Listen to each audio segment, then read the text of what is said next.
Hello, I'm Glenn Tobey. I'm a Spring Forest Shikang master and a psychotherapist.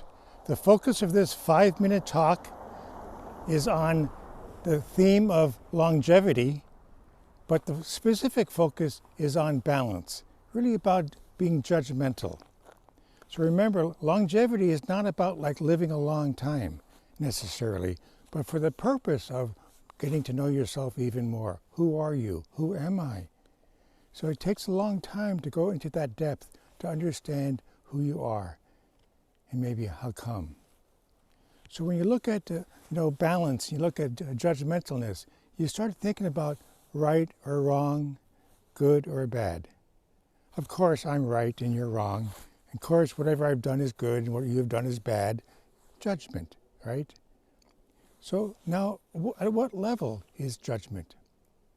So everything really is kind of a judgment. I don't like these eggs.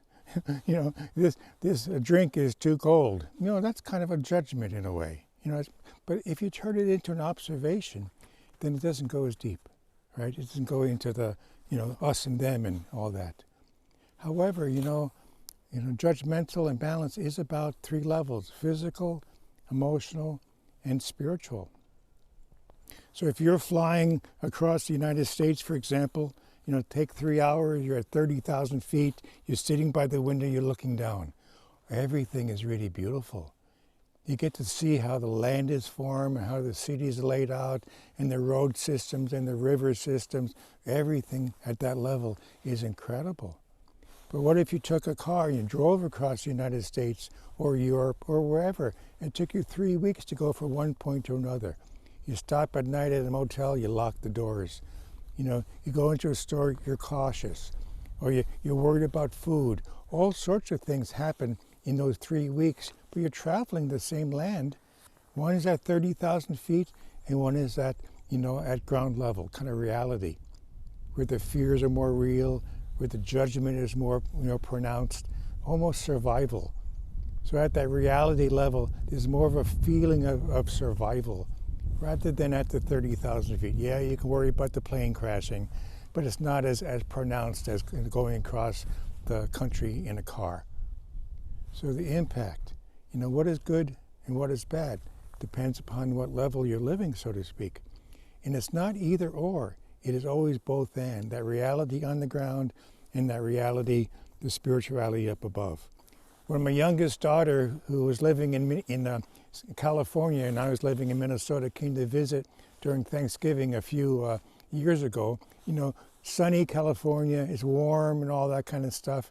So we got about 50 miles away from Duluth, which is 100 miles north of Minneapolis, and it started to snow. It snowed like crazy. So she took out her phone and started making a video of the snowstorm so she can send back to her California friends about snow and about snow. It's not all warm weather and sunshine, snow, snow, snow. And then she realized that she'd forgotten her charger. I go, oh, she goes, oh, even more. So I said, let's go to the box store, and let's go get a charger. You can't stay with us for days without a charger for your phone. Reality sets in, right? So we go to that store, we get out and buy the stuff, come back in, go back home, and she doesn't know where her phone is. I think her phone fell out maybe when she got out of the car to go into the store, so it's in the parking lot someplace. We went back, we really couldn't find it. So was my offer to help her get the charger, was that a good deed or a bad deed? Was it a right thing to say or was it a wrong thing to say? Depends upon what level. Yeah, it happened. Yes, it happened. Yes, it happened. So a lot of times we stay caught up in that lower level of judging who's right or wrong, who's good or bad. Some of that, yes, there's decisions to be made, but it's not forgetting what? The level of the physical, the level of the emotional, the level of the spiritual. All that is so important. So then you turn your life more into observing what needs to be done, being connected to what's being done. So there's a plane flying overhead. Is that a good thing or a bad thing? Does it remind me of that plane at 30,000 feet, or does it get me irritated? Depends upon where I am at. All 3 are happening all at the same time. So the judgmentalness, be careful. Observe, notice. Thank you for listening.